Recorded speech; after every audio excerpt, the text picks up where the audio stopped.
Hey, what's up, everybody?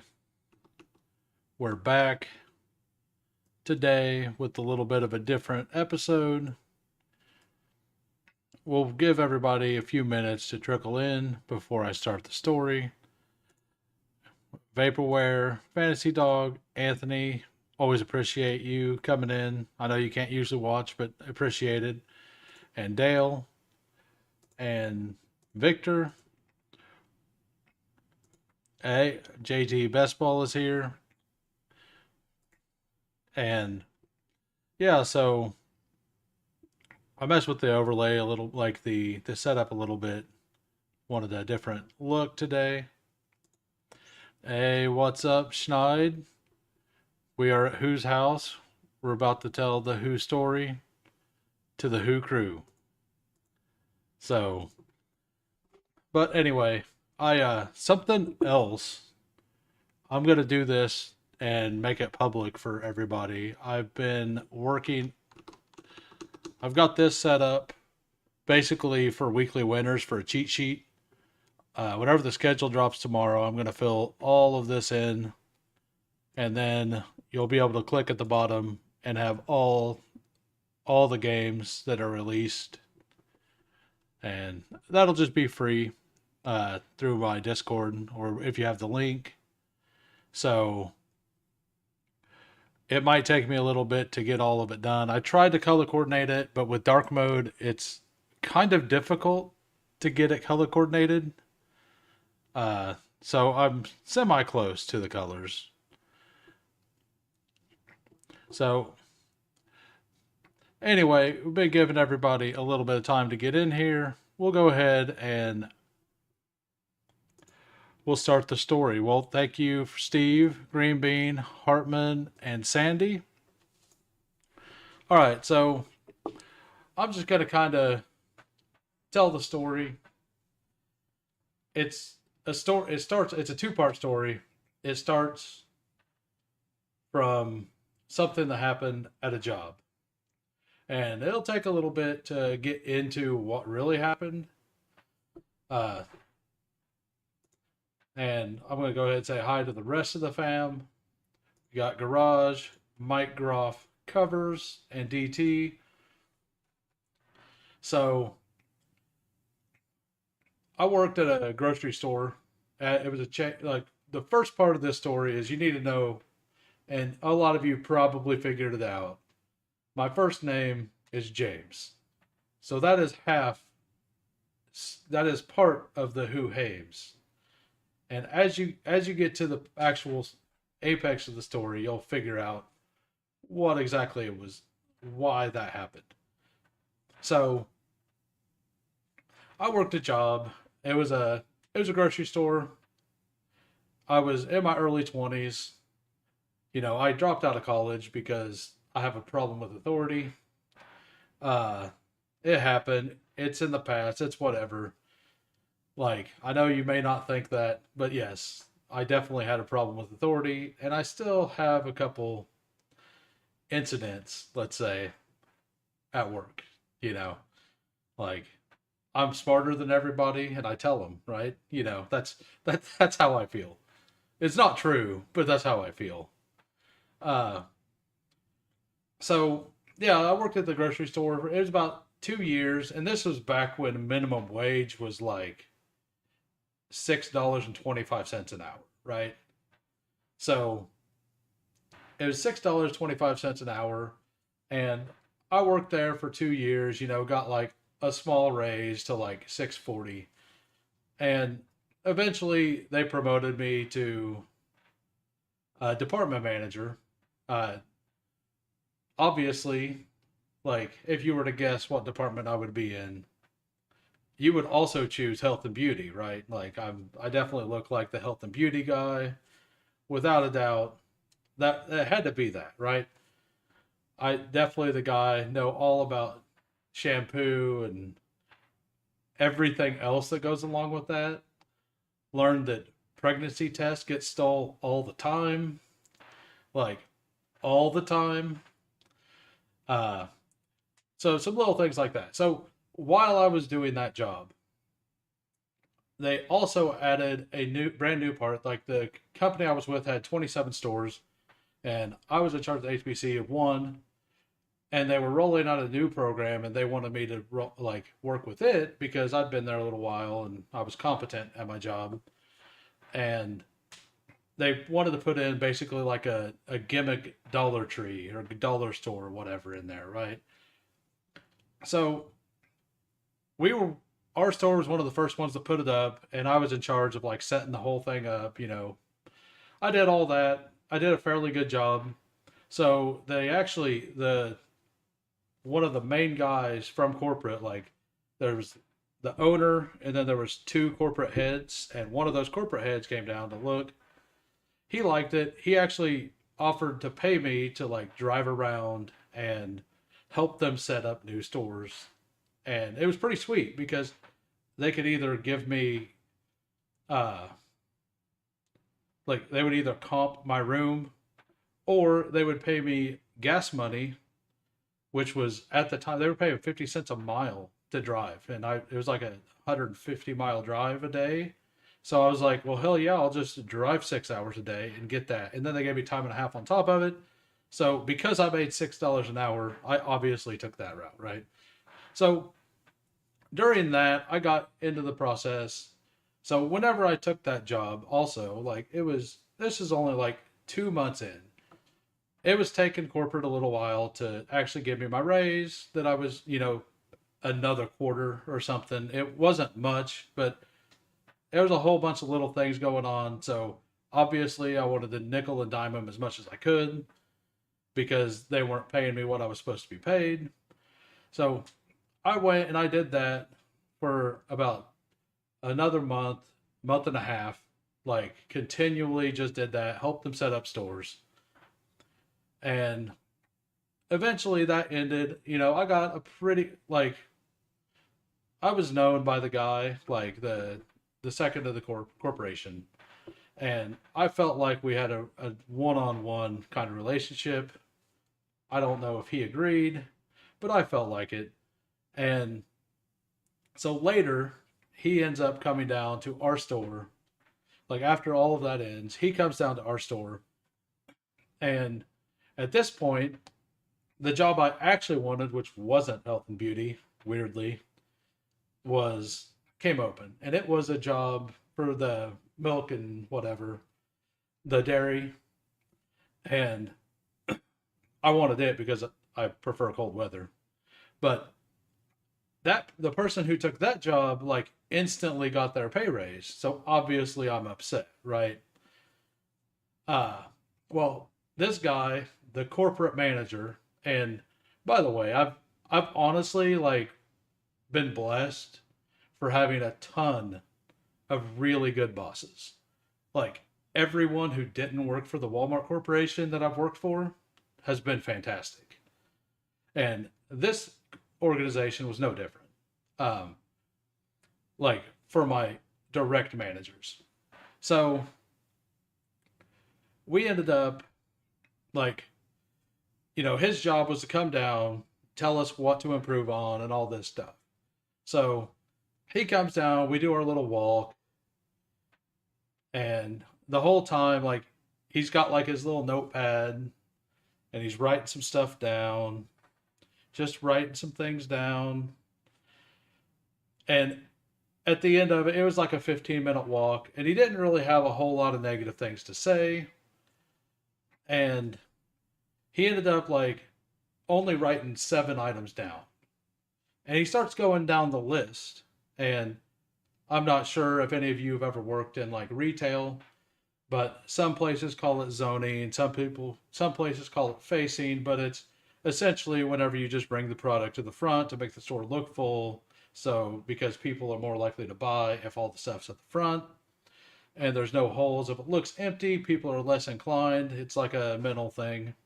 Um, so he's going through all of those things, right? Like, and everything is something like really minor that would have taken maybe 15 seconds to fix. Like, one, like it was all like bring this up, move this over 3 inches, and like he's literally wasting our time by not telling us to do this while we were there. And I was upset. So I decided this was the time to tell this guy he's an idiot. Right? Like, the head of the like the next in line to the head of the corporation. And I'm just like, you know what? I think we need to discuss this right here, right now. So I let him finish his little spiel. And then I was like, hey, guy, like one of the items was like, pull the batteries up. And like literally, it's at the end cap of a checkout. And one of them, a single one, was like not all the way to the front. And he wrote that down because we knew he was coming, so we made sure everything was right. So he had nothing really to complain about. So he's just trying to do his job. But I was being underpaid, and I kind of let it fester a little while, but like it was kind of fine in my eyes because I was getting all that extra money from the trips. And he ended up like, I was just like, you do realize that you're absolutely just wasting my time by not telling me to do this while we were there. Like, I could have done this while you were talking. Like, it wouldn't affect anything. I wouldn't have lost interest. Like, I wouldn't have lost focus on what you were saying. And nothing you said mattered anyway. So, whatever, like, so he obviously didn't like it. The guy, like, and I went on a little, and then like, as soon as I got done with that little spiel, I told the guy, I was like, and by the way, I need my raise. Because that was also the right time to say that, right?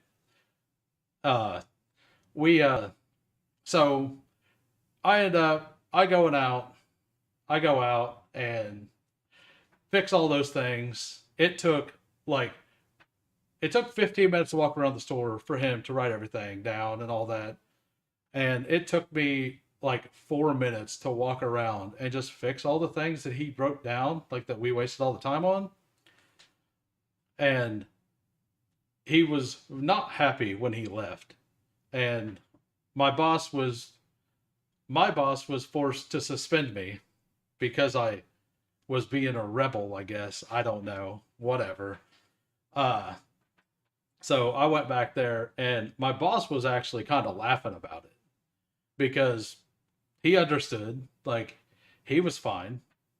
And he's like, "Hey, guy, I'm gonna have to suspend you." So I just looked at him, and I'm like, "Is it paid?" Right? Like, it's fine. I'll go take a 3-day vacation, but I just want to know, am I going to get paid for it or not? Like, which one is it? Am I paid or am I not? So he just said, just leave. so, so 3 days later, I come back, and whenever I start my shift, the manager, like, he thought it was kind of funny as well. He was just sitting in the back room, and he was waiting for me to arrive. And whenever I arrived, he just, in a tribal chant, screamed the name Hoohames. He goes, "Who? Hames," right? And then basically it was a play on the fact that like I stood up for myself. I was in charge, a bunch of different things like that. So, and that continued. That continued through the entire rest of the time I worked there. And every time we would be in a place that like there wasn't customers, he would do that. So it was kind of fun. And yeah, there you go.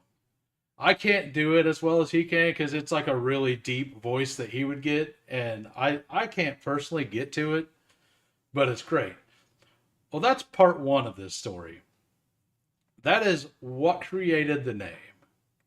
And the reason I've kept the name, well, number one, I thought it was a really good name.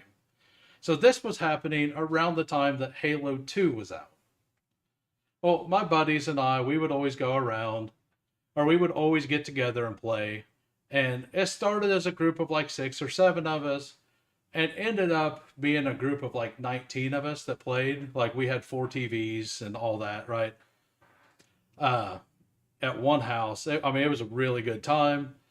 But when this started, that was also back when the Xbox versus PlayStation wars were rabid, you know?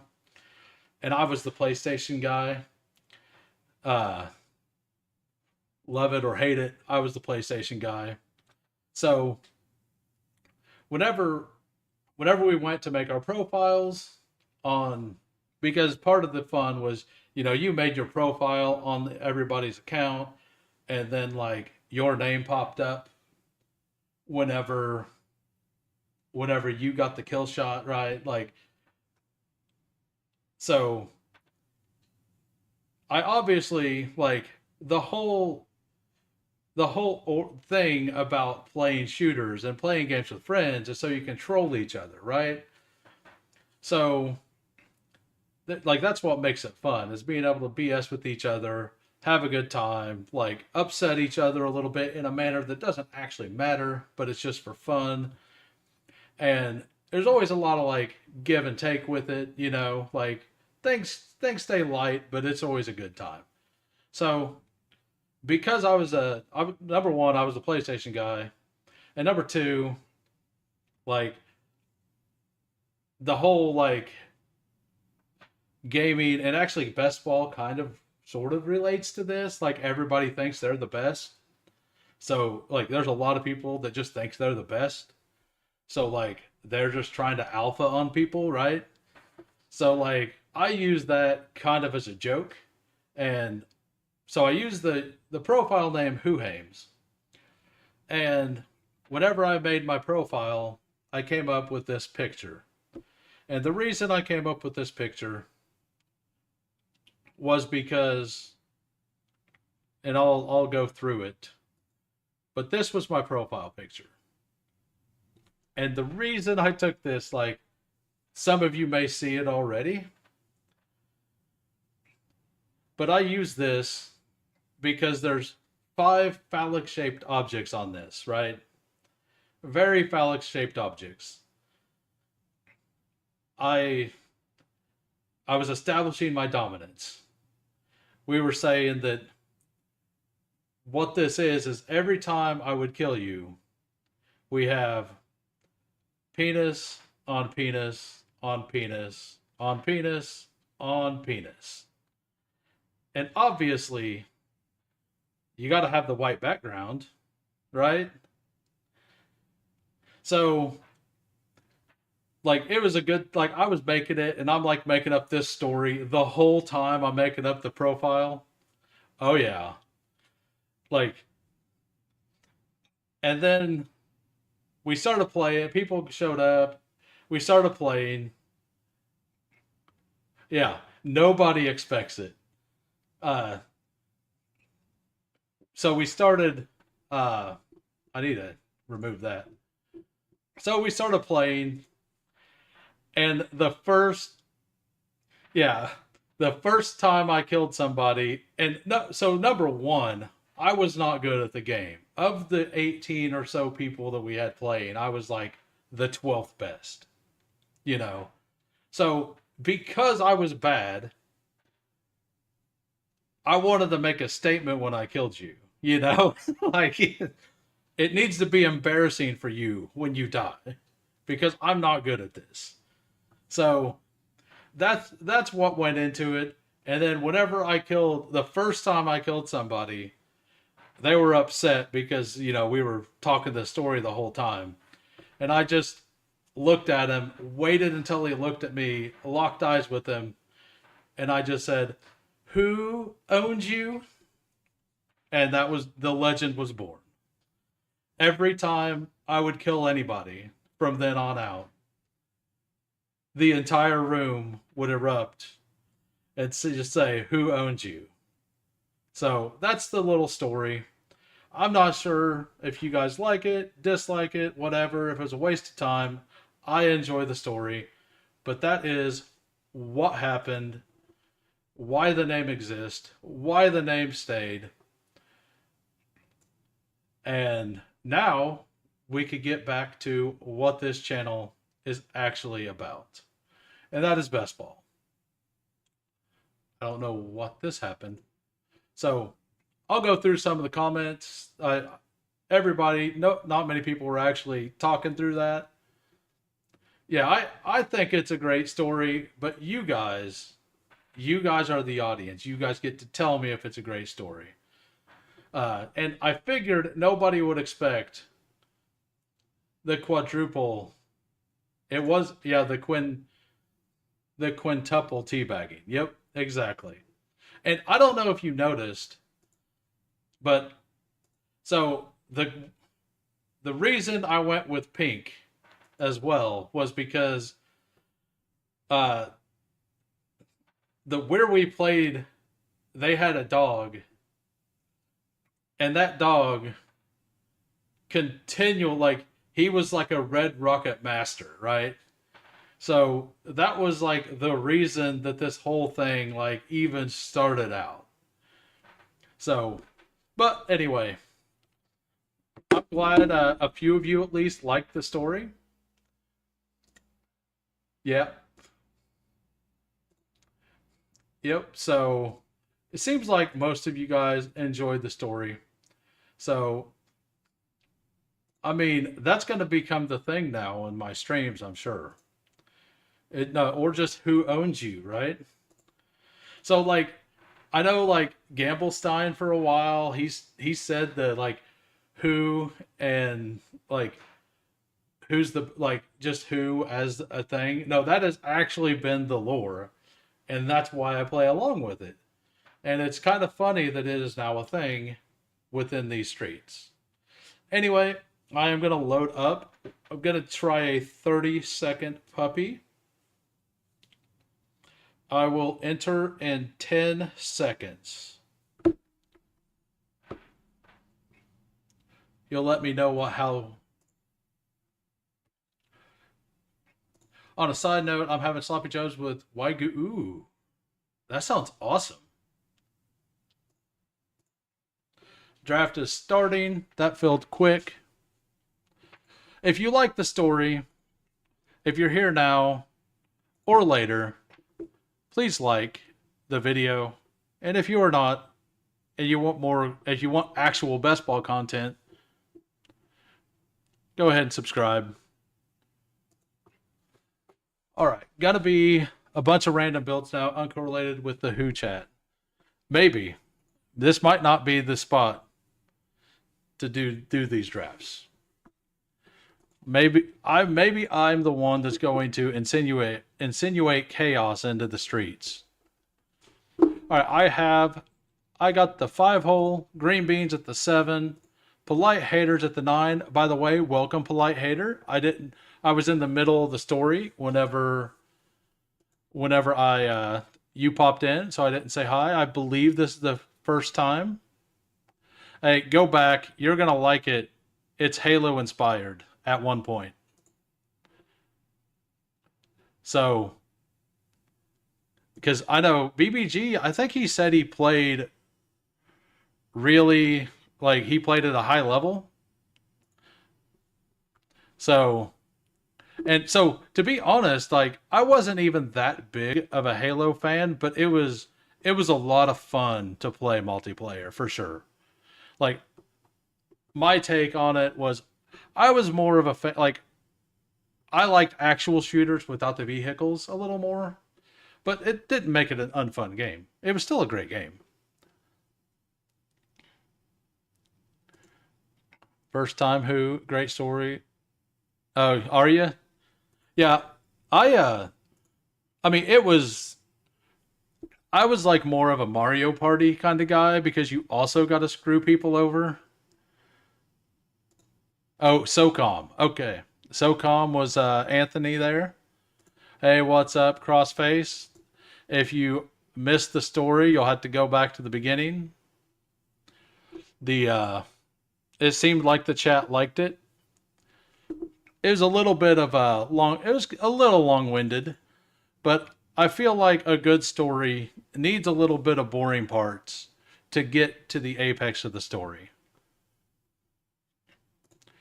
GTA Online for me, but my gaming days are long gone. I like getting some. He's just gonna have a hard time finding a role. Like as a contingent upside back, he's probably really good. Yeah, best ball guys got this on lock. That is exactly right. And he goes later than that most of the time, don't he?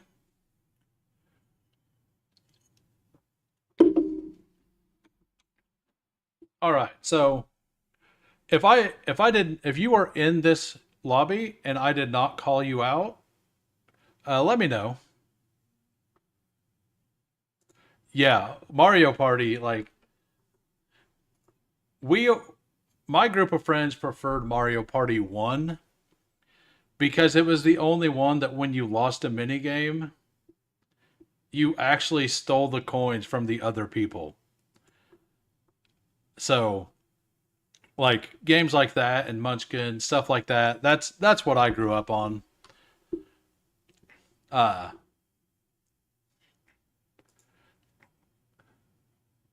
yeah, I played League until the Scuttle Crab was involved. And then I quit.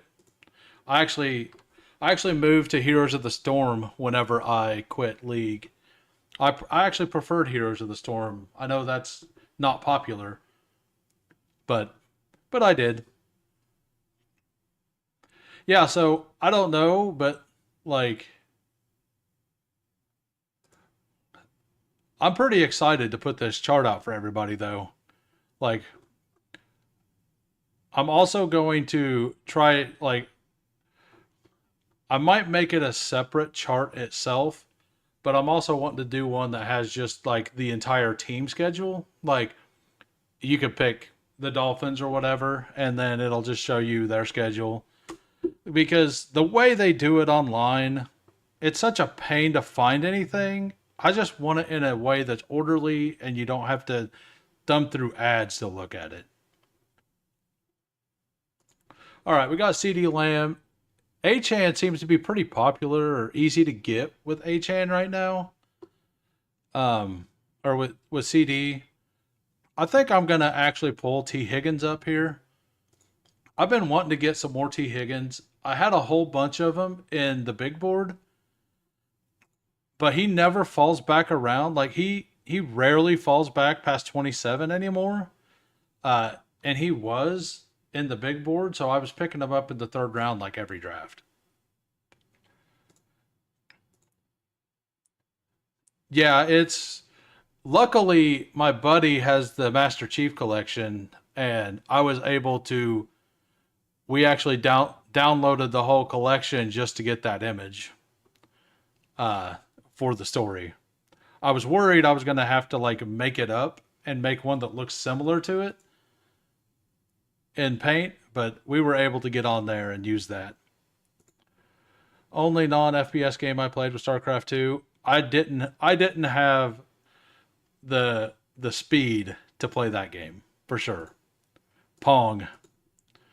I mean, Pong was great. Pong was absolutely great.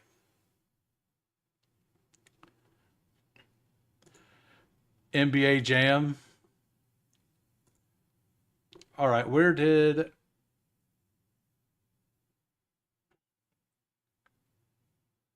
um actually I'm gonna go ahead and take Terry McLaurin, I think, here. Jaden Daniels falls here and there, so I think I'm gonna go ahead and do that. Uh I'm fine with like I don't love Terry at ADP, but he's still fine. Where did Rasheed Rice go? Okay. I missed it. I was looking for him. I didn't see it. Can I go watch my old clips I saved in theater if I get I don't think so. I think it's a I think he said it's like it's a standalone thing. So the Master Chief Classic thing is. Yeah, man, I was so close to taking Chase Brown. Like the Chase Brown, T. Higgins, C.D. Lamb is probably going to be pretty rare, and what I have is probably a little more common. But Hampton falls back to 44 pretty often, and if Jaden's not there, I'm super fine taking him.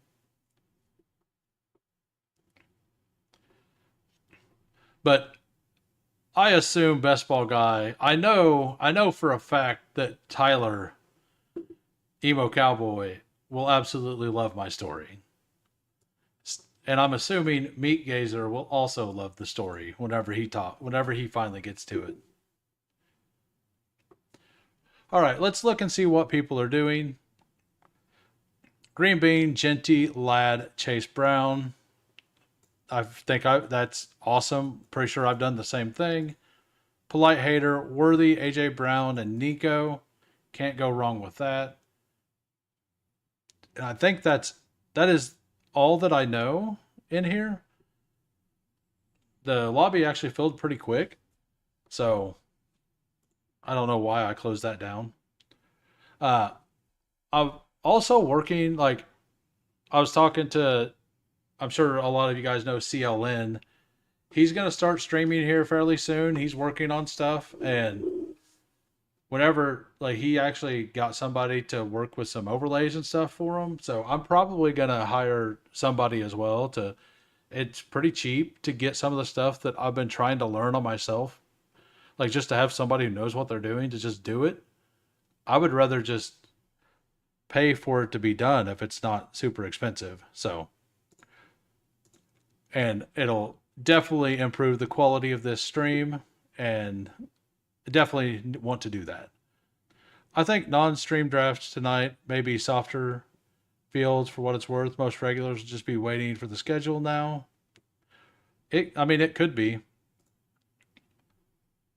MJ45, Mike Groff. What's the J for? Is that Michael Jordan 45 like a shout out to the Wizards? Is that what that is? I did a few last night and found them much easier. I did a couple yesterday. Uh but I actually did a lot of the $2 drafts on drafters yesterday.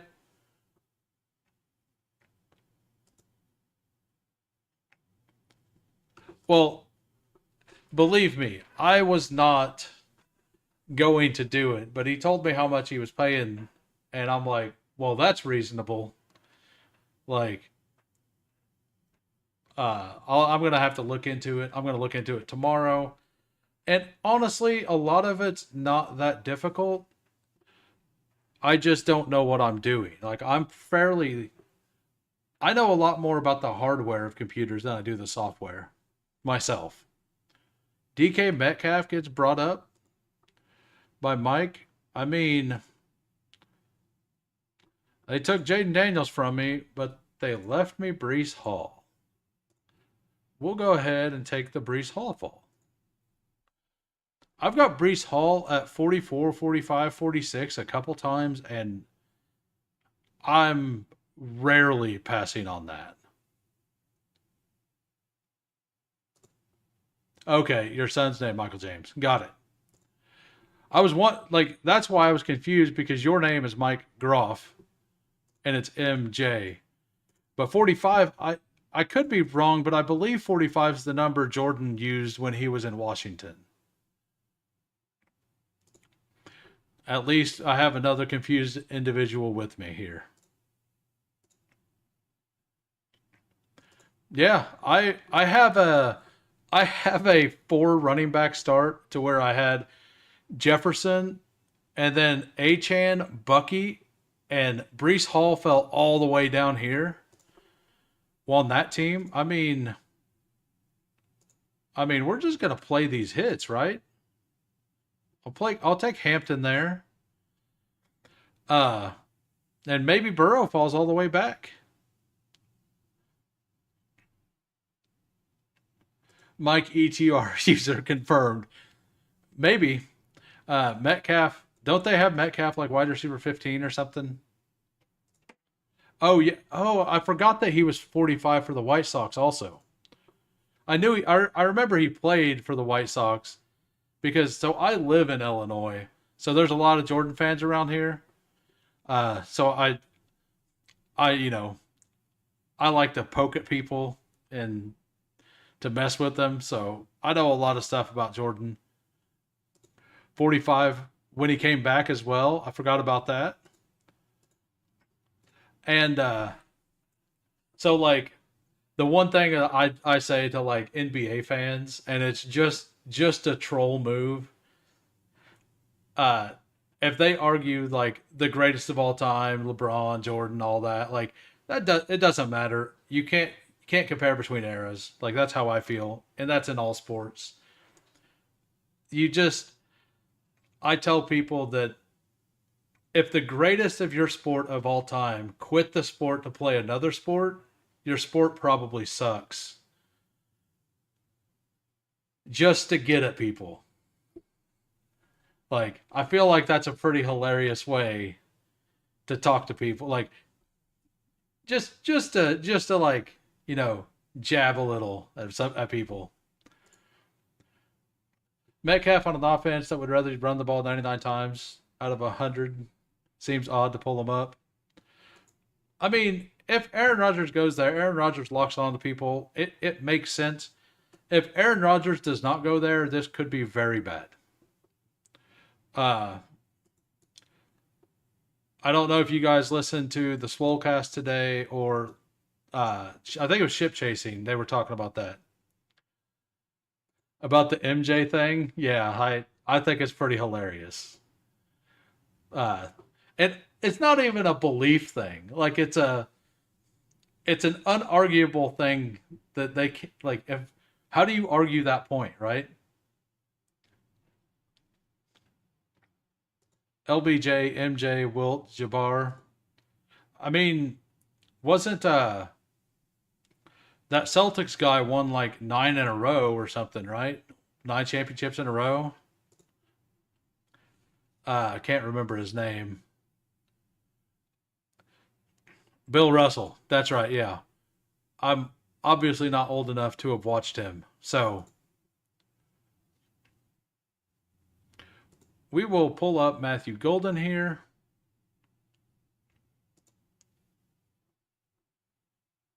Yeah. We're going to go ahead and pull up Matthew Golden. I like Golden quite a bit. I think his ADP is only going to go up once people see him. I was saying in the pre-draft that I don't think he's quite Lad, but he has Lad like watching his film. I felt like he was a slightly less quick Lad. Like the top speed was there, the route running was there, but like his burst out of the first step isn't quite as explosive as Lad, and that's where Lad creates a lot of a separation. But Golden still creates separation. It's just not as much from that first step. No, I'm not saying like I never watched like the old games either. Okay, from Boston. Well, like a lot of people that are huge NBA fans, like they watch like the classic games and stuff like that, right? I never really cared that much about it. My favorite player was always Hakeem, the Dream. And if you want to see a stat that's crazy, like most people believe that Dikembe Mutombo leads the NBA all time in blocks, but it's Hakeem, and it's not even close. Like isn't even close. It is nuts how big that gap is. Are we just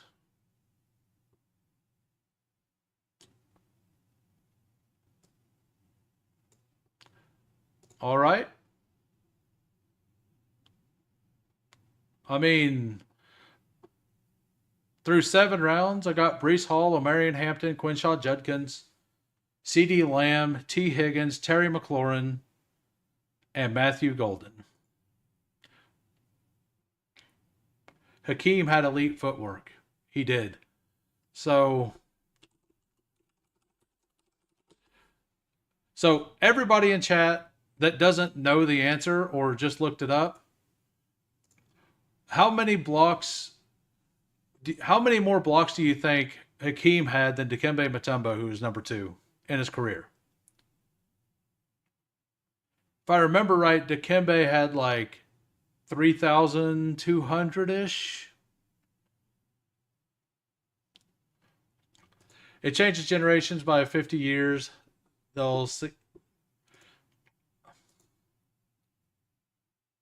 I did not know that. Yeah, that Hartman and Jung are pretty much right on point here. Dikembe Mutombo, almost 3,300. Elijah 3,830. I think I've done the math once. It's like and somebody can if they want. I think it's like 17% more than number 2. That is a ludicrous, that is a Jerry Rice stat, you know? Hakeem absolutely had the elite footwork, though. Bestball Q is for sure correct there.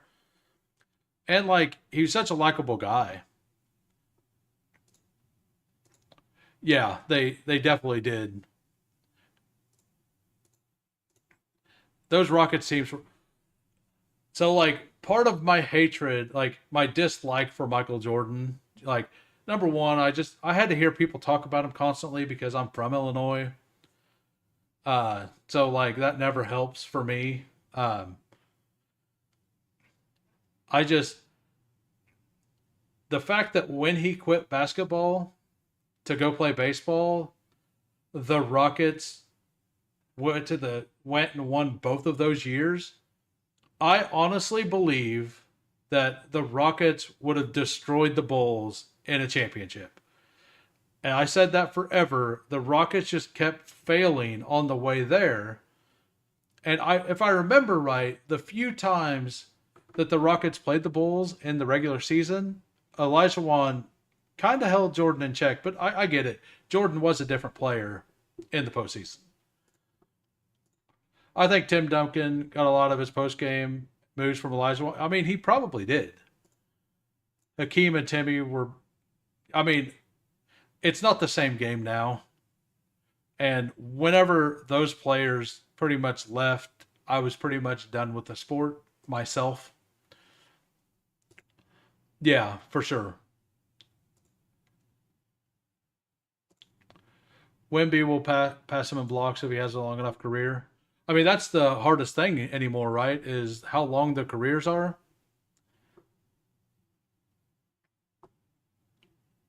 Man, what are we going to do here? I'm assuming, did Dak get pulled up already? He did not.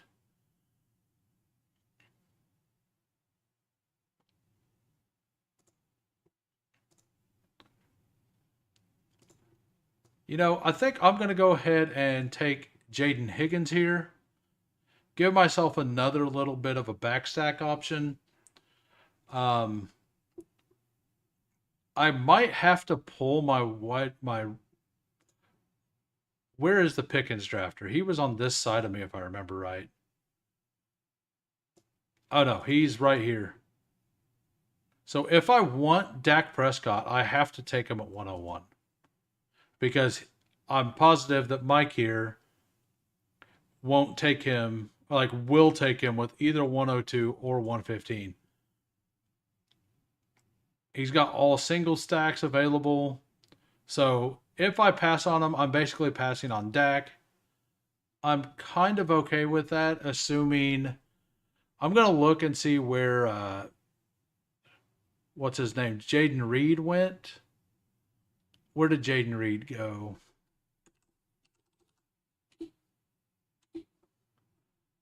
Why is it not popping up? Okay, Jaden Reed's on this side. So I can pass Dak. And if Dak, yeah, so he didn't take that. Maybe the guy on the corner takes craft love, but it would be early for that. So I'm going to go ahead and pass Dak in this situation, and apparently not get him either.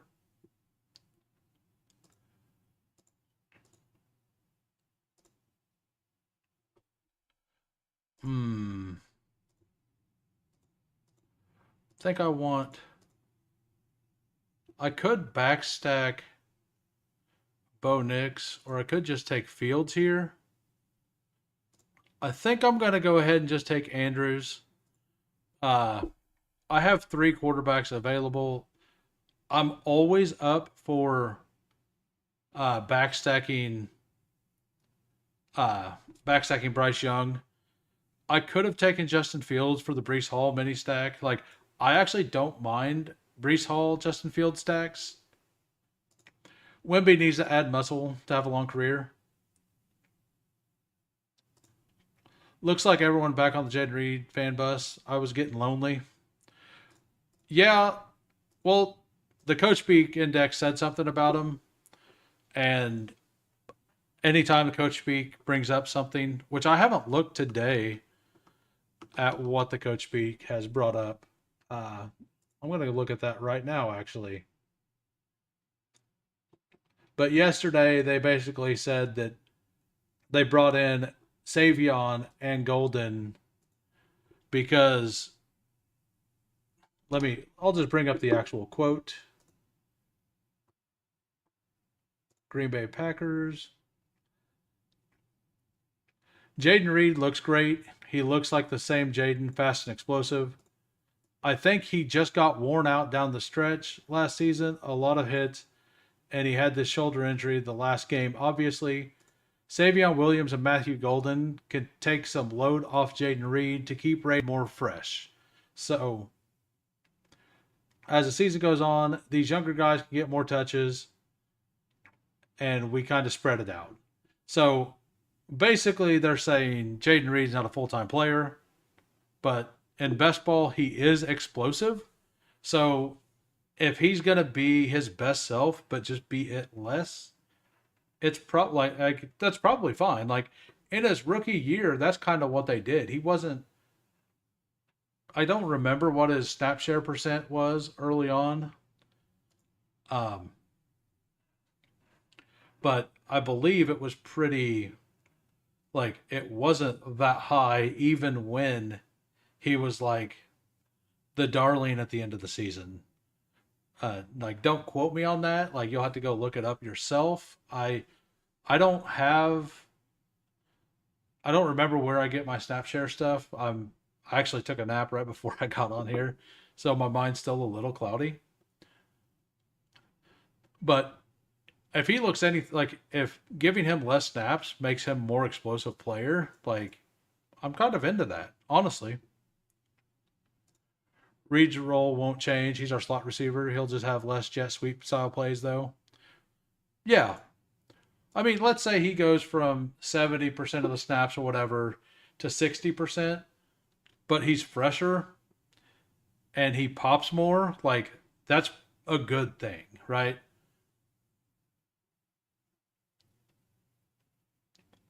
So the Jaden Reed drafter's there. So I have to take Bo Nix, or do I?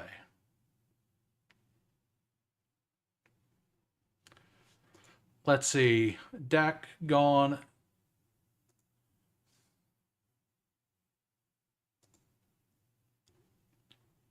I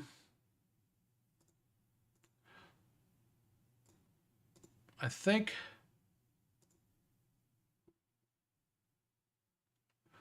I'm going to go ahead and take Jordan Love here.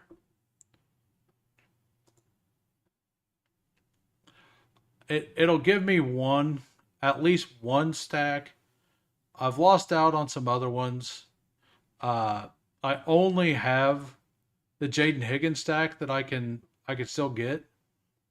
Polite hater, like, might want the Nico stack. I don't know if Drake May happens to make it back to me at 125. I'll just take him unstacked.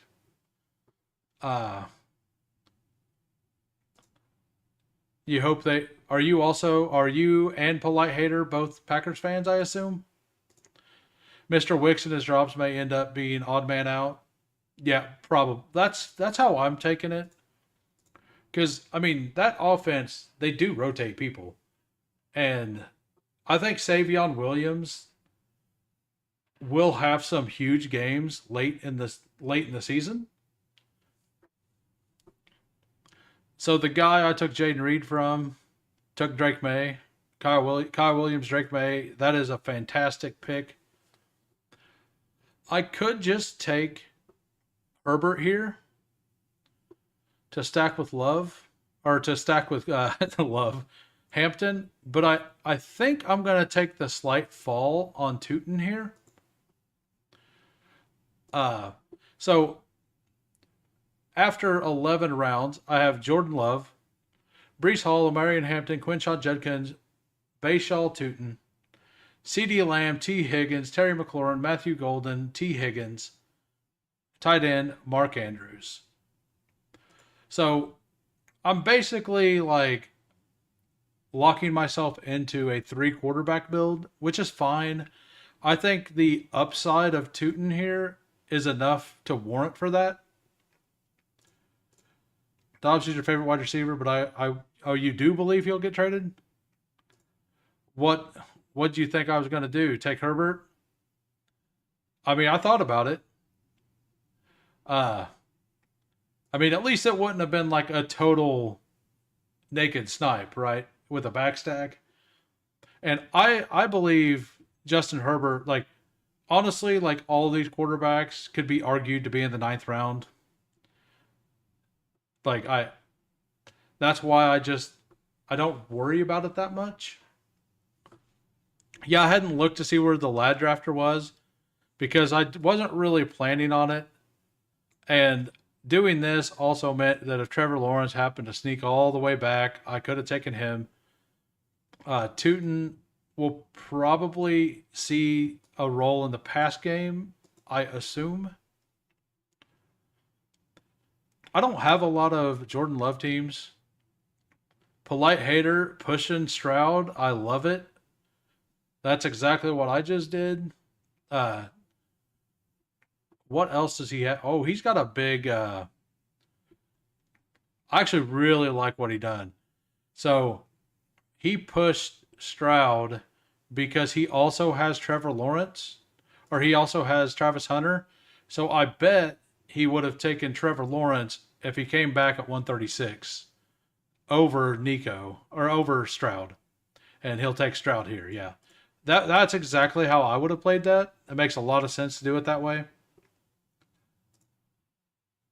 Yeah, like I could have taken Stroud there. I could have taken Herbert there, but Tootin is only going to be rising from here on out. So, like, I believe that. I'm not saying it's Dobbs to Pittsburgh. I mean, that would make a lot of sense for all parties involved.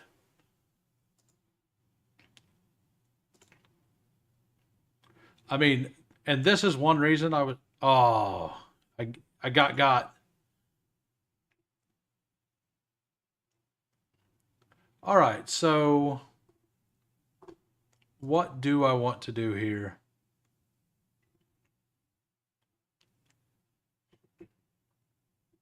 Don't really have a lot of.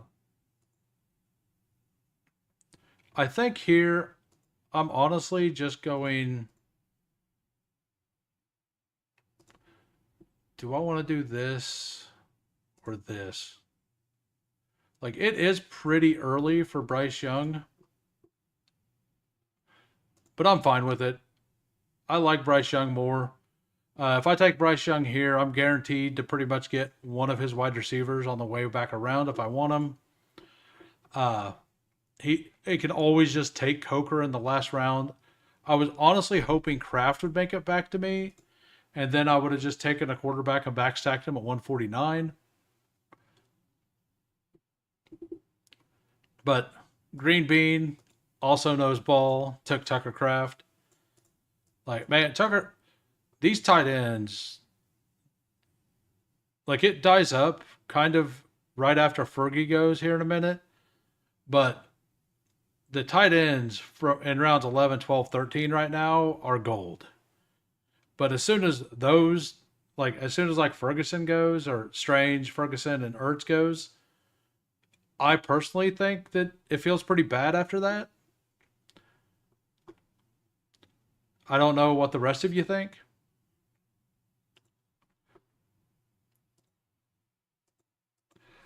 Gonna make a little poll real quick.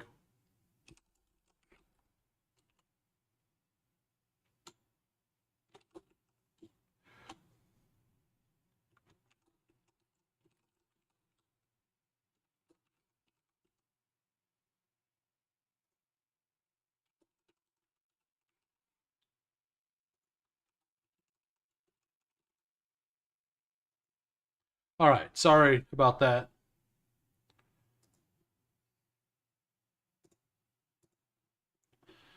All right, we got Hunter Henry stack. DWB here is building a really good team, honestly. Like I like everything he's doing. I mean,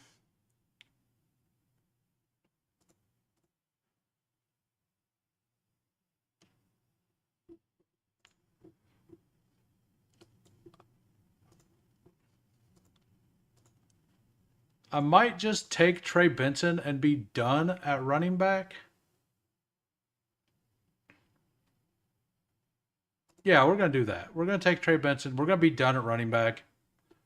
Um, I'll take either one of the wide receivers. Like like Bryce Young's rushing upside is very underrated. That's why I pulled him up a couple rounds. I could have taken like pulled Thielen up, and I think Thielen's perfectly fine here. But I always stack Bryce Young with Thielen or Coker or Sanders. And if Leggett makes it back, I'll just take Leggett and have this team be a little different than my other ones. I don't want all of my Bryce Young teams to have the same two players that I stack them with.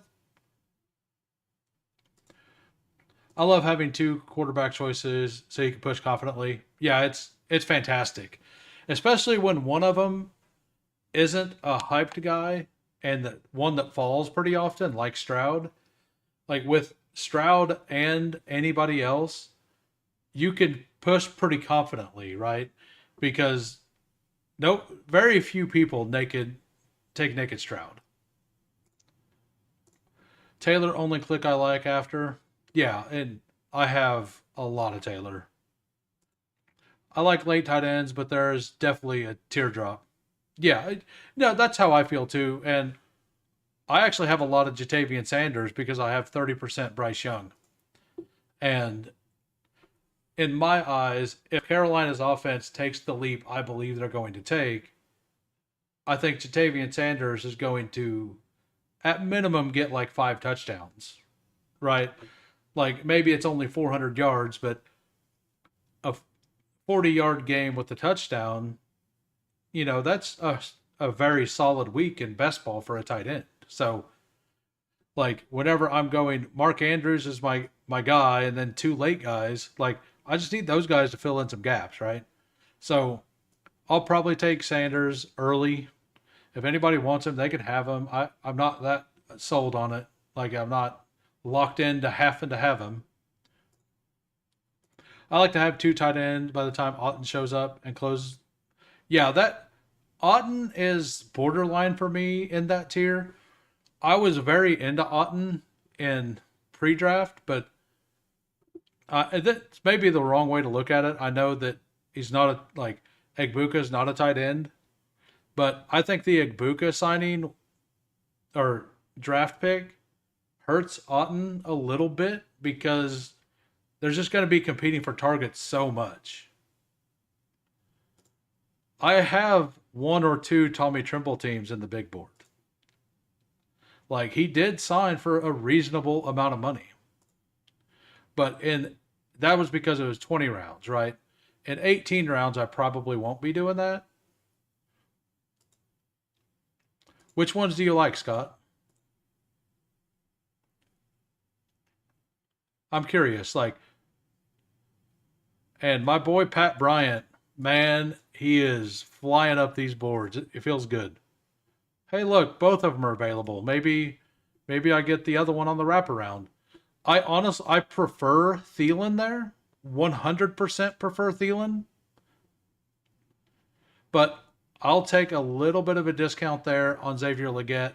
I have a bunch of Thielen teams. Yeah, who cares? The legend of who cares.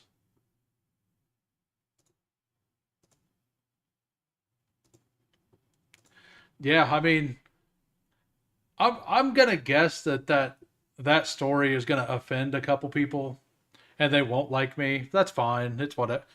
People are allowed to be offended if they want. Like it won't bother me. I'll tell you that. Like, I mean, I we got Pat Fryermuth hasn't moved up as fast as I expected him to.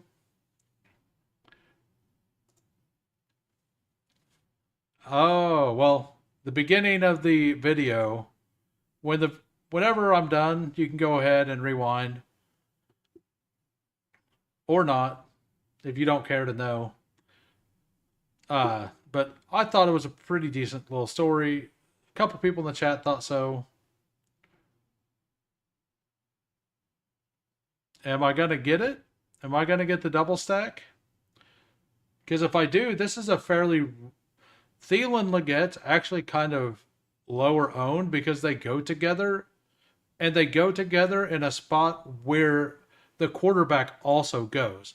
So bringing up Bryce Young by 2 rounds allowed this to be a possibility because they're barely separated. And if you look at Bryce Young's ADP, it's right in between the both of them. So the only way to really get that is to pull one of them up a couple rounds. I've honestly been trying to do this and successfully do this for a little bit. Like because I like Bryce Young more than all of these other quarterbacks that went after him. Like in a vacuum. Because if I'm backstacking, number one, all of his options are after him, except for Ted. And number two, he has the most rushing upside of all of these play. Like not, well, I guess Cam Ward has some rushing upside too, and is easy to backstack. If you're okay backstacking with rookies and Tyler Lockett, I haven't done that yet, but yeah, I love Coker too. I just I need a team that I don't have Coker on with them. Like this will be a unique combination for me, and I have 30% Bryce Young. I'll probably still tack on Jatavian Sanders in the last round if he's available, and if not, I'll just add somebody else. I do have a plan for my next pick. So the team right now 2-5-7-1: Jordan Love, Bryce Young. Strong at running back: Brees Hall, Marion Hampton, Quinshawn, Bashaw Tootin, Trey Benson. Wide receivers: CeeDee Lamb, T. Higgins, Terry McLaurin, Matthew Golden, Jaden Higgins, Xavier Legette, Adam Thielen. For the double stack, tight end Mark Andrews. So I definitely need one, probably two more tight ends. And it does feel like all the sharps are overweight on Young, doesn't it? That I'm not including myself. I'm including Steve. Coker is one of my highest owned wide receivers. I don't think he's highest owned for me. I don't know. Let's go look. What is up with this screen? I don't mind flashing my exposures at you.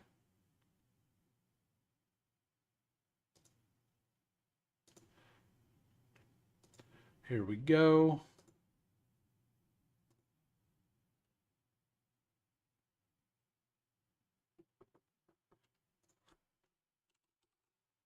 Uh, 12%. But there's my exposures right now. All right, so something I don't like.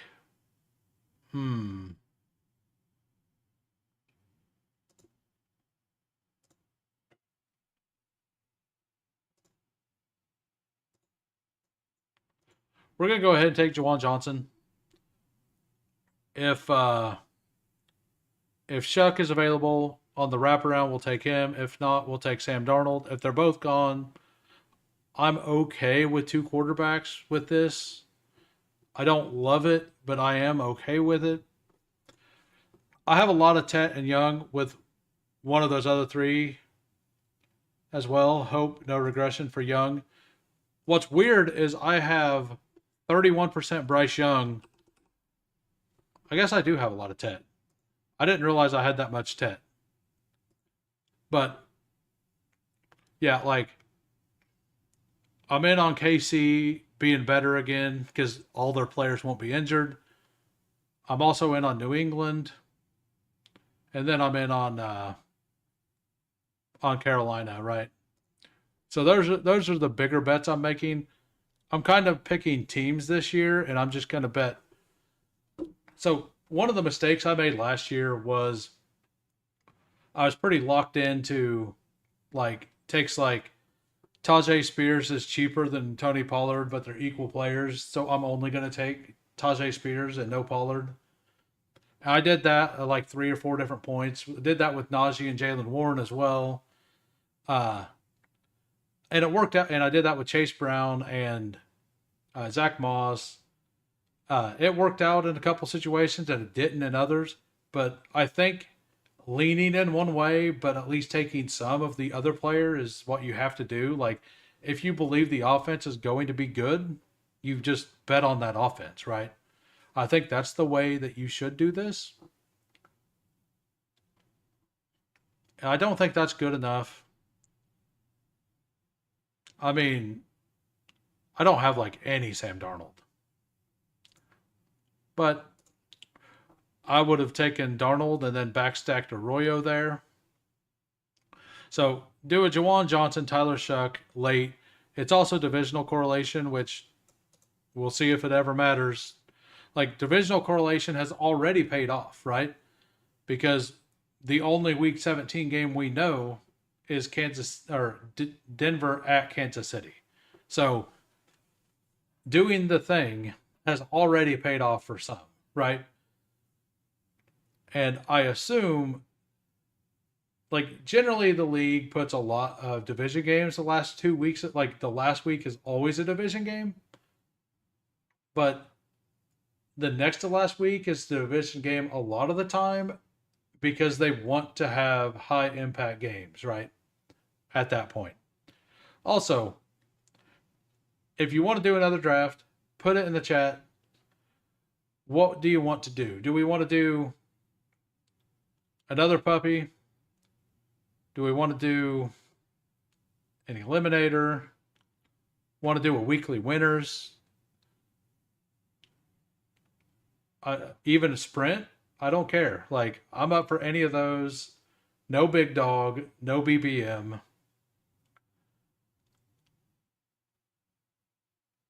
Puppy. I got two votes for weekly winners. Or is that a why would you do weekly winners? Is that a, I need you to clarify, Hartman. Those eyes have me all confused. I've done 2 or 5. I don't know how many weekly winners have I done. I've done a couple. I've done 6. And a couple of them are wild. Like, I'll just say that. Like, I've did some weird things. I'm not sure what works. I did a draft 5 wide receiver and then just stop at receiver. As long as, like, and then, like, I did some things like that. If I take a quarterback high, I only take one quarterback. Yeah, they really are.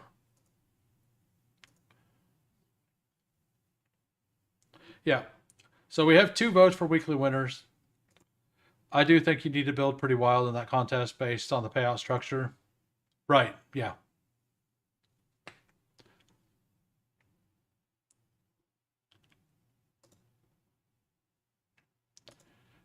I mean, it does, but it gives you something to root for each week. So it's 2 for 2.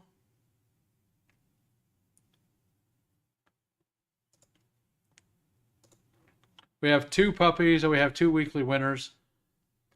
The next vote wins. Scott also voted weekly winners. So, yeah, all of them are hard to profit for sure. I almost took, like, I was fairly close to taking down the weekly winners last year. I ended up finishing like, I think I finished like 75th or something that week. But I was the only one that had Kyron Williams going in the Monday night game. And if he scored 24 points, I think I've discussed this before. If he scored 24 points, which is a reasonable number for him, I would have finished first. And that was I think it was Rams Niners, where both offenses were completely just pathetic. All right, so we have a 3-5-7-3. Jordan Love, Bryce Young, Tyler Shuck. Definitely went a little late on the quarterbacks, but we got to some stacks, so it doesn't matter. Brees Hall, Hampton, Judkins, Tootin, Trey Benson. Wide receivers, C.D. Lamb, T. Higgins, Terry McLaurin, Matthew Golden, Jaden Higgins, Leggett, and Thielen for the double stack. Triple stack with Sanders. Juwan Johnson stacked with Shuck. Golden stacked with Love. Tight ends, Mark Andrews, Johnson, Sanders. All right, so it looks like the vote is for weekly winners. I will log into my app now. I'm going to assume that the 30-second one is going to be too far away from filling. I will go ahead and enter in 10 seconds. And then I'll probably back out. Yeah, it's 9 more to start. I'm going to back out and look at the 20-second one, and if it's also 9 more, I'll sit here for a minute or two. If it doesn't pop, like if it doesn't start filling, I'll back out and we'll just do a puppy. These are hard to fill, so Green Bean says I've only been able to get 2 fast weekly winners in, and also in the middle of one of a slow. I basically would, like, while I was cooking breakfast and stuff, I would hop in a lobby and then I would just sit in the lobby and wait until it filled, like while I was cooking, and then I would start the draft like that or something. All right, it does not look like the weekly winner thing is going to be able to happen.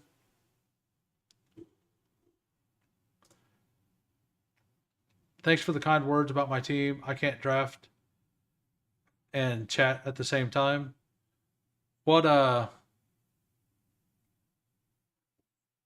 I talk about your team? Are you DWB? I assume. Okay, that would make sense. Dale Bacchus. One of those is correct, I'm sure. One of those 3 pronunciations is right. Yeah, so we will go ahead and enter a puppy 30-second in 10 seconds. The weekly winners was not filling. Both of them had 9 to go. All these other formats will be on fire. Absolutely. 4 more to start. While we're waiting, I'll go over Dale's team here. He's fairly new to this, or new to the stream, so I'll go over his, and then I'll go over Groff's as well. He got Saquon Barkley, Tyreek Hill, Rashee Rice, Zay Flowers, Joe Mixon, James Conner. Love that running back room, and you stopped. That's fantastic. You got Jaden Reed, Mahomes, Pittman, Kyle Williams, Drake May, Bretton Strange, Hunter Henry, Pierce, Richardson. Like, at this point, with those other quarterbacks, it feels great. Yeah, Dobbins, Elijah Mitchell, some shots there with Luckett.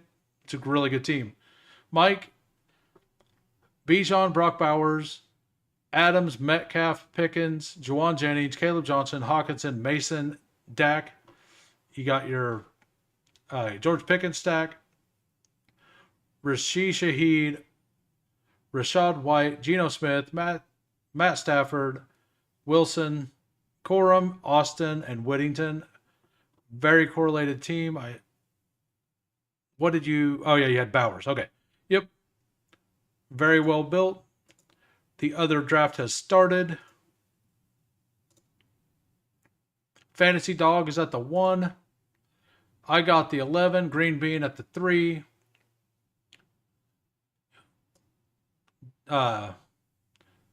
Jason Calhoun here at the 8. Coolers at the 9. Hey, what's up, Al Boogie? Yeah, I mean, there's pluses and minuses to drafting in a stream draft. You get less EV, like you get less like values overall, but you also get your quarterback sniped a lot less. So like it's give and take, right? Like I don't want all of my drafts to be in stream drafts because I do like getting a 15 pick discount on Bayshall Tootin and stuff like that. Which I mean, it happened in the last one, but everybody, I looked like everybody was passing on Tootin for good reasons, like structural reasons. So, I mean, that's fine. And if you don't like him, if you're an ETN or a Bigsby guy, that makes sense. Definitely get way less out of whack nonsense picks in smart streamed rooms. Correct, absolutely. And it's a nice change of pace here and there. Like if I take every player from one team, sometimes you can push a quarterback 2 entire rounds. Like especially like if I got like Tyreek Hill over here and Waddle, and then I stacked Jonnu on top of it, and the A-Chain drafter took Lamar Jackson, like there's a reasonable chance that I can get 2 at 180, you know, like now I don't know where I would pull the trigger, but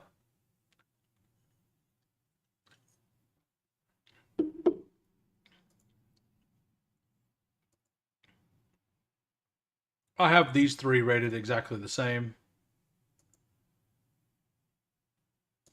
We'll go ahead and take Brian Thomas. I believe in Liam Cohen. I love the challenge against good drafters. I mean, so the worst place to be is if you're in the 12 hole and the 11 hole is a good drafter, you'll get punished the entire draft. Like, especially if you're both building the same style. Like, let's say him and I both went 2 wide receivers here. I'm always going to know what I can push past him, like with quarterbacks. So I can always push my quarterback and take a skill position player, and I can always look at their team and see what they need and what they're more likely to take. So if they have 5 wide receivers through 5, and I have 4 wide receivers and a running back, but there's a wide receiver and a running back I both want at the next pick, I can just take the running back and assume he doesn't go 6 in a row. Like, you're not always going to win that, but it punishes the player at the 1 or the 2 or the 12 or the 1, right? So if a good drafter is on the inside of you, it can be very difficult at times. Like, I've had BBG do that to me. I've had PPR Tyler, Emo. I've done it to them. Like, it's just how you build your best teams. Like, you look at the board, you see what others are doing. You see, it's kind of like in poker. Like, you feel out how they're playing, and like if somebody makes a bet, and I'm not a poker pro, like I read a couple books on it and I was okay, but like if their bet doesn't make sense, like, if the story they're telling with their bets doesn't make sense, generally it's a bluff. So, like, what you're doing is you're using your information that you have to look at what the other person is doing and seeing if their story makes sense, right? Kind of uh, a loose analogy, but yeah, I do that all the time. If they have two tight ends and you need one, yeah, absolutely, yeah, yeah, and you can get a little more in the weeds with it, like if they have two quarterbacks already, if they have Lamar Jackson and Justin Fields, and you want to take Drake May, just push Drake May. Like there's a very low chance they take Drake May, right? There's a very low chance they take Dak Prescott at that point, you know?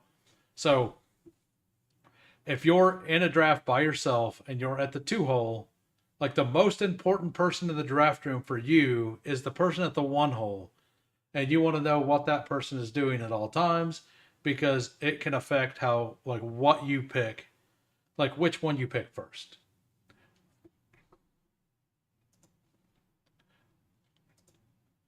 Yeah, make it. I mean, as long as you don't do it to where they rage and just snipe your people, but like, didn't you already win? If they rage snipe you, I think you won, right? Like, I have one chase team, 32 puppy drafts. Most of my teams have been on the back half. I mean, it does it does feel really bad to not get the 101. My first year I played, I did 27. I think we looked it up. It was 27 BBMs. Jefferson was the 101 that year. Uh, Jefferson did not smash. I believe he got hurt for a few games, but I basically did it until I got a single Jefferson team. He never fell to the two spot, and it took me 27 drafts to get one spot. But it was honestly what I needed. Like, and this year, the back half of the draft I think feels the best. But to be honest, like all of the spots feel fine. They really all do feel pretty good. All right, we got a couple picks here. Like right here, I would not mind Brees Hall, but Brees Hall falls all the time. I think I want to go elite quarterback here. I never take Josh Allen. We're gonna do this a Josh Allen team. I have Josh Allen as the third rated quarterback this year. I don't take him very often. I'll just go ahead and take him here. I was pretty okay with anything they done. Now ADP says Tet, DJ Moore, Brees. I'm kind of fine with Brees again. I don't want, yeah, we'll take the divisional correlation with Brees here. Yeah, I don't want, I knew a couple people in the chat, and I thought Coolers was one of them as well. I just because I have him ranked 3 doesn't mean I want 0 of him. I'm still scared of Josh Allen. Like, Josh Allen could absolutely be the guy you need in week 15, 16, or 17, right? Like, he could just be the advanced piece you need. Like, absolutely. Hey, what's up, Bendels? Bendels is making the rounds. He, for those who didn't hear last night, Bendels, he can go ahead and say it in chat here. He's got a pretty big guest coming on tomorrow, right? I don't want 0 either. I just tend to take past ADP. Josh Allen never, like in my rooms, Josh Allen never goes like late. I never see him in the 4th round. I see Lamar and Jaden in the 4th round all the time. So I just capitulated, took a share here. I don't love it. I really don't like it to have to take him there. But I also have 15% Tet. I have like 13, 14% Worthy. I'm not super comfortable with the Travis Hunter ADP anymore. And like, I don't want James Cook on a Josh Allen team. Like, maybe that's the wrong way to look at it, but I don't really think that they hit together that often. Yeah, the best place I get is maybe like 5 picks past ADP. Right. And Devontae Smith, like, I thought about bringing him up, and DJ Moore falls all the time. And, like, I'm just taking him on this side of the board now because I personally think that we're going to get positive news at some point, and he's just going to come right back up the board. So I want my unique pairings on this side. Come on, Fantasy Dog. I was doing something. Come on, Fantasy Dog. What are you doing, Fantasy Dog? Let's see what did the old river rat up to. Oh, yeah. Yeah, he was. That's a fantastic start. Puka, Brown, Rasheed, Devonta. That start feels good. I have a hard time not taking Allen as quarterback one. Last year was his worst year, and he was quarterback two. No, I fully understand that. I for sure understand that. Uh, Apparently, Bendels is listening from behind because he didn't respond. But, uh, but yeah, I think he said, and he'll be able to like. I'll wait until he gets caught up to say anything. But just if you're not, go subscribe to Bendels. He's got a channel that's starting to pop off. He focuses a little bit more on Dynasty than he does on Best Ball. He does Best Ball stuff as well. He's got one of the bigger industry leaders coming on. So that's awesome for him. I also don't take much Jordan Addison, but I think I'm willing to take a share here. Like, whenever I take one player, I usually don't take a lot of. I usually try to take other players I have a lot of exposure to, but I do want. I've been thinking I want a little more Jordan Addison in these tournaments that are not eliminator, like, because I like Addison as a player and his ADP is pretty good. It's just the suspension risk you got to worry about, right? So we'll take some more divisional correlation here with Travion Henderson. So after 6 rounds, Josh Allen, Brees Hall, Travion Henderson, Brian Thomas, Nico Collins, Jordan Addison. But yeah, if let's say that worst case scenario happens and Addison misses 3 weeks, if I just add like a chaperone at the end, like, it kind of makes up for it. And Addison had some major spikes last week. Drafting 2, huh? Big industry leader. Who could it be? So yeah,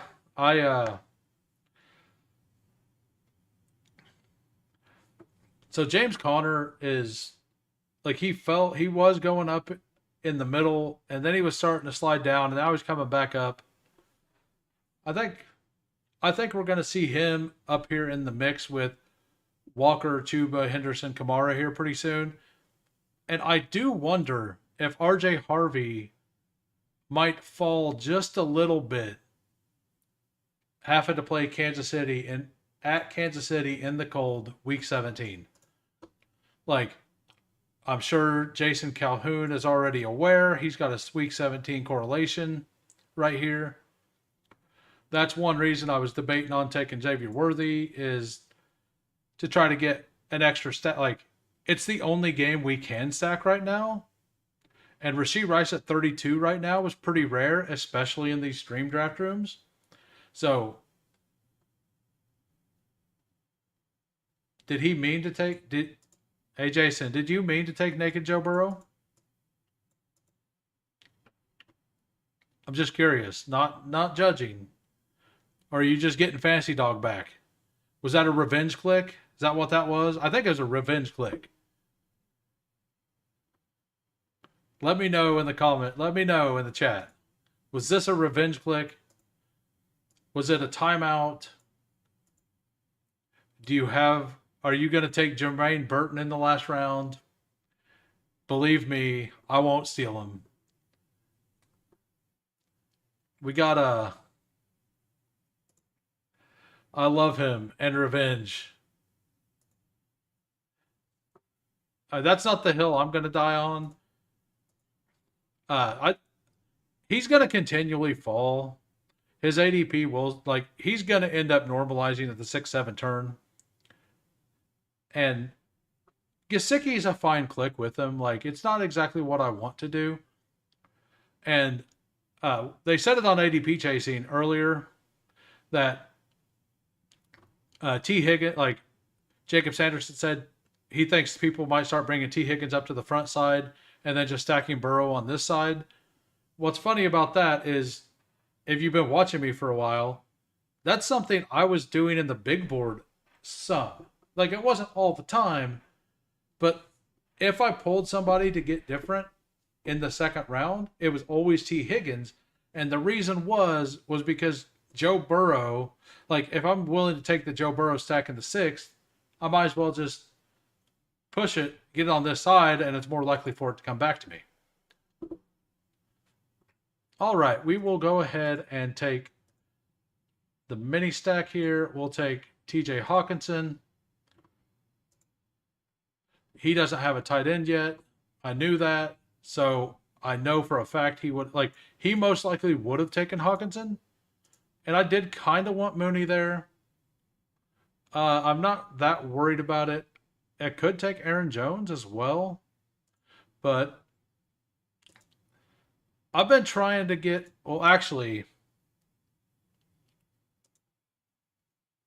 yeah, screw it. We'll go ahead and take Brandon Ayuk on this team too. I don't love doing this. Addison might get suspended and Ayuk might be back week 4, 5, 6. Maybe he starts the season, maybe he doesn't. So I have 2 players who may not play the first few weeks. So I definitely need 8 receivers. And I'm definitely going to need another receiver pretty quick that is kind of a steady guy. That pick must have been a mistake. Worst thing to hear about a... No, I was just wondering if it was a revenge pick. And I didn't say must. I said, was it? I asked it as a question. I wasn't a total dick about it. Just a partial. Just a little guy. I think Cincy D is so horrific that Burrow is going to have a career. I mean, I am with you on that. And Joe Burrow did have a 40-yard rushing touchdown last year, right? Maybe he's developing his game. Maybe he's gonna become a rusher. You never know. I consider Burrow a tier below Hurts. I honestly consider Burrow in his own tier behind Hurts, but ahead of Mahomes, Williams, and all them. I get it, but I also don't in a contest where my only issue is, and it's not me that's pointed this out, in the 1 of 10 and the 1 of 10, the naked Joe Burrow, you might not run into a Chase or a Higgins team, right? You might be fine. But in the 375 seat final, you have to root that, your only out is basically that Joe Burrow throws 2 touchdowns to Gesicki, 1 to each of Jamar and T, but they have under 100 yards, and your wide receiver spike, right? So it's a very thin out. There is an out, but it is very thin, right, for him to start. So, I mean, basically, if Burrow could be the guy that you need to get through weeks 15 and 16, though, right? To get you Mahomes in week 17. So I personally wouldn't do it, but it can make sense, possibly. And if you look at his points last year, wait a minute. I got rid of my stat sheet. I moved it. Burrow equals tier 2, Burrow and Mayfield. That's how I agree, but like I ain't gonna lie, I've been building some teams before. Never in the 6th round, but I've been at like round 12, and I'm like, how can I get my money back? He said, what? I've made a lot of mistakes. All right, we're in recoup mode. And this happened a lot more on like drafters than it did in this, because in this there's a bigger variance, right?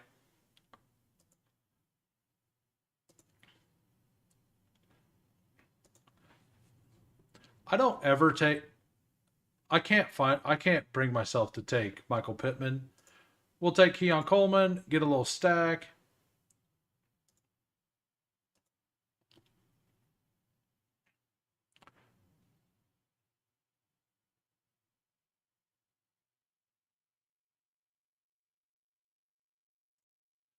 We'll pull Bayshaw Tootin all the way up, correlate with Brian Thomas.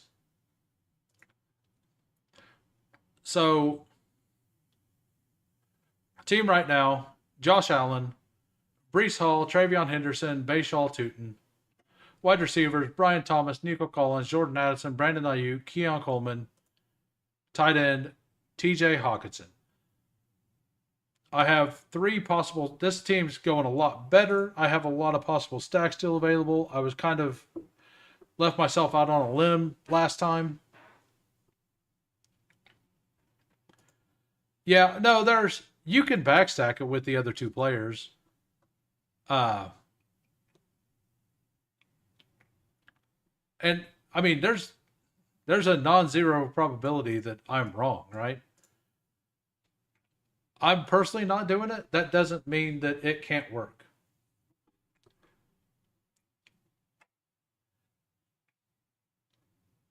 I mean, hey Thad, Pittman, I do have Coleman over Pittman, but Pittman wasn't on the board.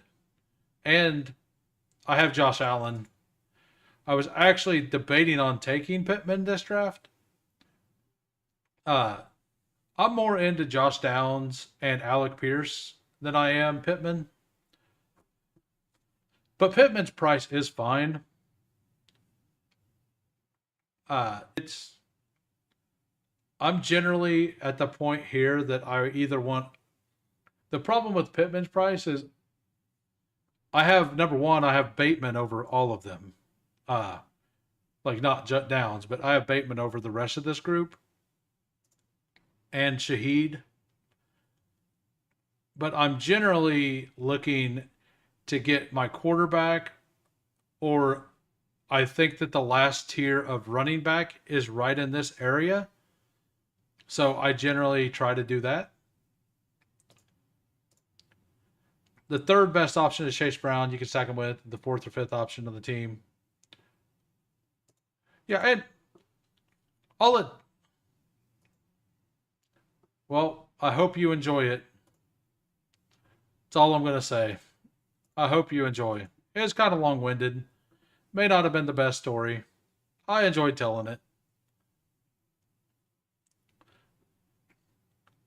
Um, Look at this. Look at all these quarterbacks. I still don't. Oh, yeah, I still have Josh Allen. And whenever I have an elite, I probably just push. So the guy on the inside of me has Travis Hunter, and he has no quarterback. So this is what I mean by you can punish him. I know he needs a guy. So if I want Travis, like if I want, I get to decide if he gets Trevor Lawrence, right? But I have both of these players.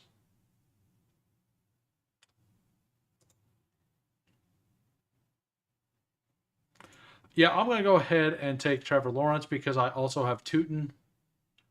Um, and then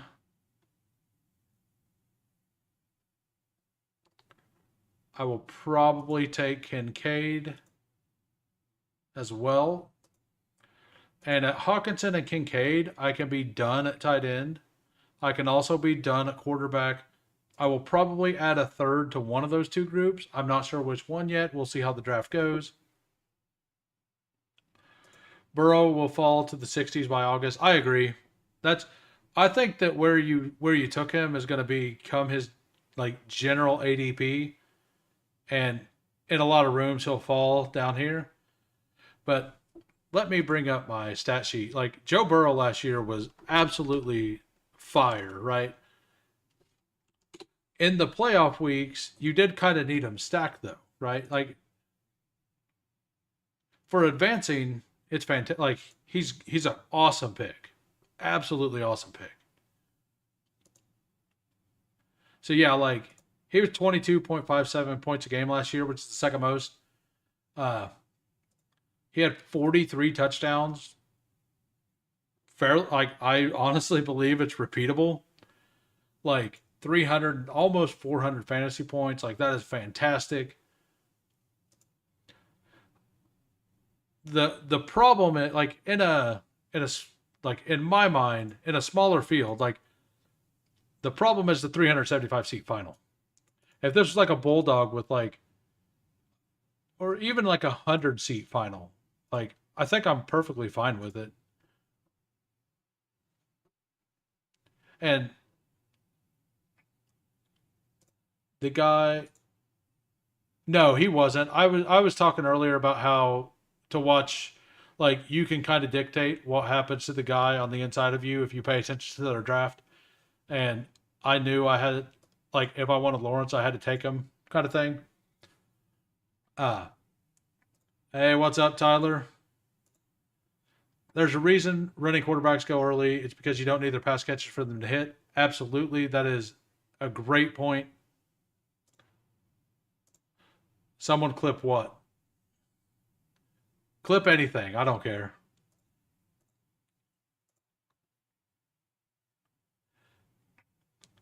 Mama, don't leave your babies growing up to be cowboys. It's just Fancy Baker. So what did I say, Snide, that you said the clip?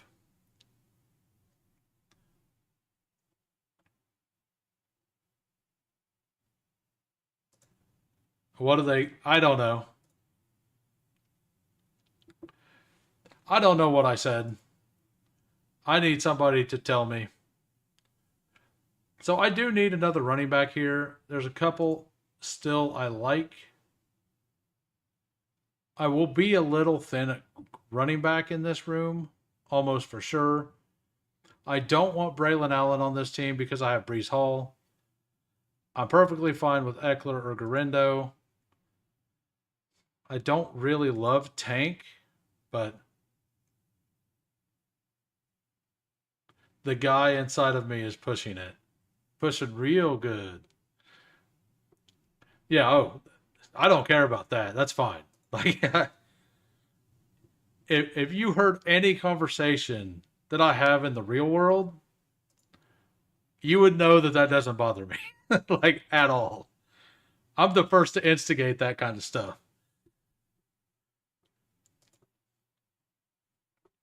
All right, we got Garendo. I mean, Bretton Strange on this team would feel really good, I think. Hawkinson Kincaid, it might be too much. Yeah, I think I want Bretton Strange here. It's a lot of capital at tight end, but I don't hate it. It's a little more than I usually like to give, but yeah, I think that it's fine. Like my first tight end is 83, but then the next two, round 12 and 14, and the 12 and 14 are both stacked. Like I think that makes sense. Yeah, that's awesome.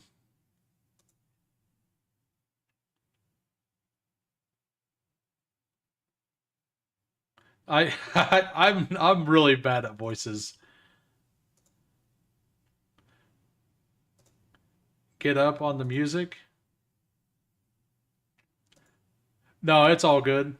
I actually do have some music clips that I put together to if anybody wants to hear some background music. I actually need to play with it. So we'll use this stream to maybe do that. See if anybody likes it. It's a friend of mine.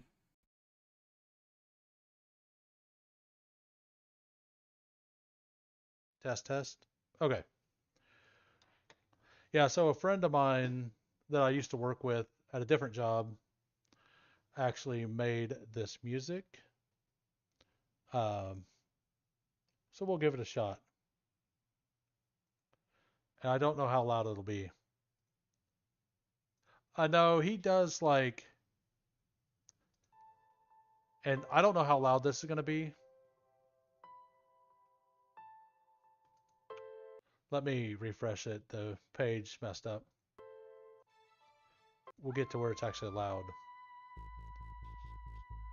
Let me know what the volume's like here.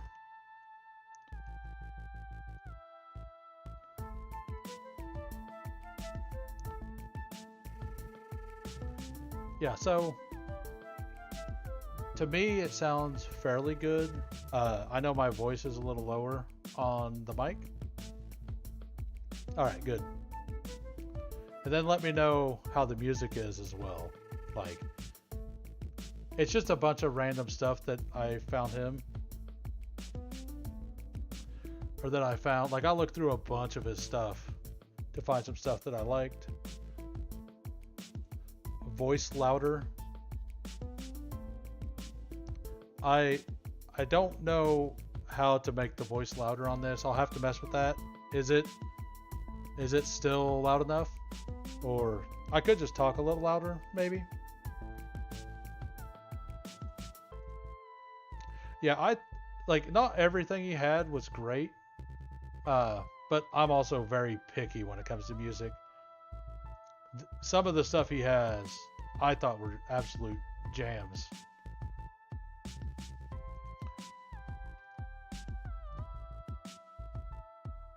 I think I'll take a share of Diami Brown here. So,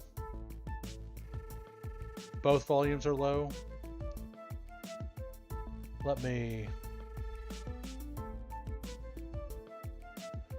It's the highest it goes on there. Let me look at my sound settings. I'll have to have somebody... Okay. Alright, so the team so far, 2-5-6-3. Josh Allen, Trevor Lawrence. Running backs, Breece Hall, Travion Henderson, Bayshaw Tootin, Isaac Garendo, J.K. Dobbins. Dunn feels pretty solid.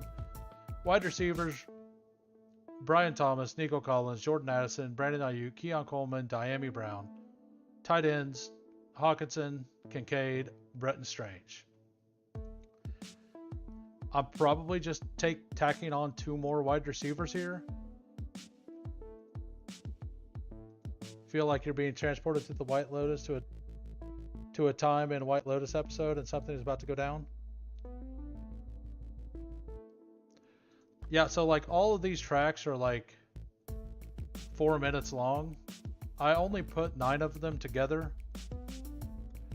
Some of them like have some pretty hilarious stuff. Oh, that's something none of us want to hear. I promise you. Do I look like a spitter? Like, you know how funny this would be. And yeah, I will put my this playlist in the descriptions after the video if anybody wants to look at it, and then they can click on the artist's name and look through all of his stuff. He has like 100 and some songs or like backgrounds he's made. But yeah, I used to work with this guy. I didn't know he did this. He just started seeing some stuff posted here and there. And about like 75% of it I thought was pretty fire.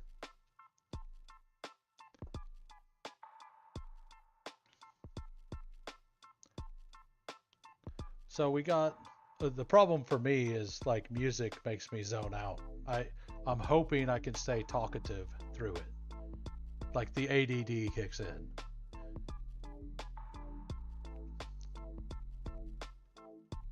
So why I'm gonna have to like see some stuff on Jalen Royals to get into him. I'm probably making the wrong decision. I just hated that Kansas City took him so much that I've kind of discounted him. You do have the team correlation, so at least, I mean, Green Bean always does things that make sense, right? So I need a guy or two that is definitely going to start early in the season in case Ayuk and Addison are gone, right? Don't let Hoohames enter the flow state or we're all cooked.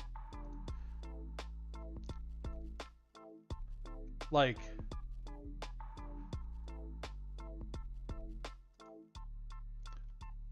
so we got, I don't think he's really a click here.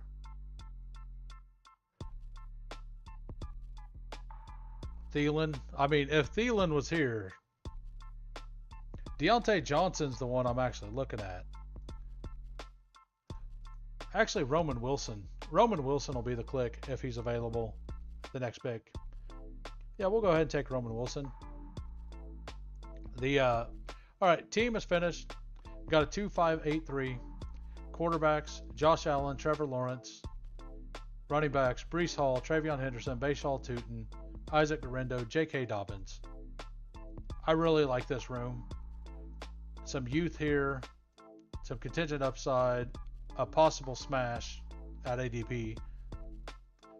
Brian Thomas, Nico Collins, Jordan Addison, Ayuk, Keon Coleman, Diami Brown, Troy Franklin, Roman Wilson.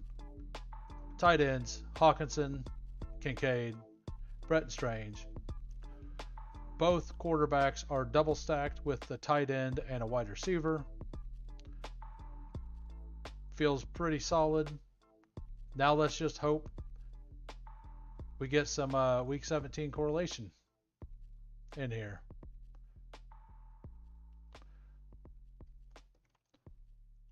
So, yeah, I like this squad as well. Hollywood is the guy you need in KC. I mean, BBG will be happy. I like him quite a bit as well. I have the least amount of him, but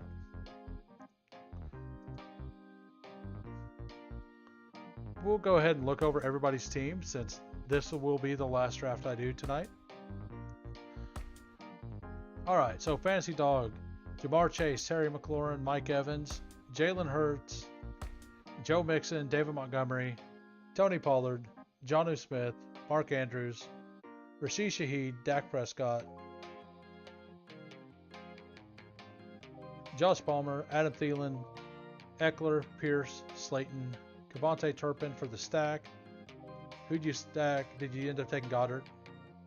I mean, Hurts naked's perfectly fine. So, and who did you take with the last pick, sir? We'll go ahead and go through Green Bean's team. Jefferson, Harrison, Josh Jacobs. Well, now that the draft's over, I can do it from here. It'll be easier. Kyler Murray, Jordan Love, J.J. McCarthy. Running backs, Jacobs, Hampton, Mason, Giddens, Burchard, Audric Estime. Wide receivers, Jefferson, Harrison, Pickens, Golden, Diggs, Tillman, Royals. And Tucker Kraft, Zach Ertz. Thin at tight end, but very doable. You got 3 Packers with Jordan Love. You got Harrison stacked up, and you got Jefferson stacked. Very nice squad. The River Rat with the Joe Burrow. I'm assuming Mike Gesicki. Absolutely. Like, if you take Naked Burrow, I think you kind of have to do exactly what you did and pull Gesicki up around. Like, I don't hate it. I'm just not doing it. Burrow, Mahomes, RJ Harvey, Najee Harris, Zach Charbonnet, Ray Davis, Marshawn Lloyd, Will Shipley. Very good. Like, RJ Harvey's your anchor, and then a bunch of contingent guys. Najee probably has a role to at least start the season, and then, like, if you're taking a lot of contingent guys, I think Najee makes more sense in that kind of room, because Najee will probably have more carries early in the season than he does later in the season. So by the time these guys are playing from an injury, if that happens, like, Najee will be phased out at that point. Like, that's the way I see it. Puka, AJ Brown, Rashee Rice, Devontae Smith, Hollywood Brown, Quentin Johnson, Pat Bryant, Kelsey, Gesicki, Arroyo. Got the triple stack for the Chiefs. Very good squad. Like, I mean, we talked about it a lot. The Burrow thing, like, Burrow and Gesicki could be what you need. Like, all it's going to take is a 2-touchdown week 16, right? Or week 17. And then we got Coolers. Will be the last team I'll go over.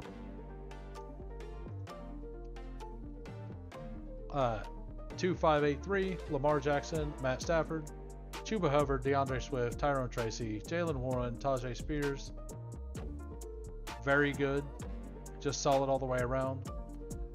Amon, Drake, Devontae, Chris Olave, Burden, Wandale, Lockett, Tutu, Njoku, Pitts, Freiermuth.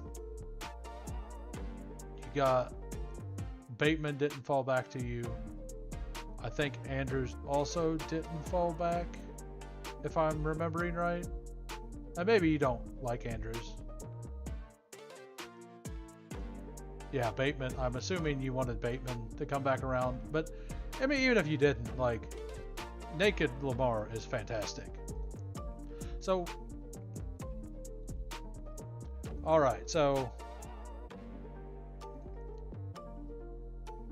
yeah, I actually done that with one of my last Lamar teams too. Like, and it was like the only time that all of them fell. Like, all three of them post Zay Flowers made it.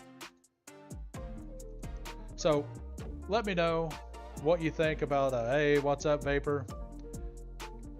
So let me know in the comments or in the chat right now what you think, if you like the music, if you don't like the music. If people like it, for the second draft, I will probably start turning it on. I can always customize which tracks are on there, obviously. So it doesn't bother me either way.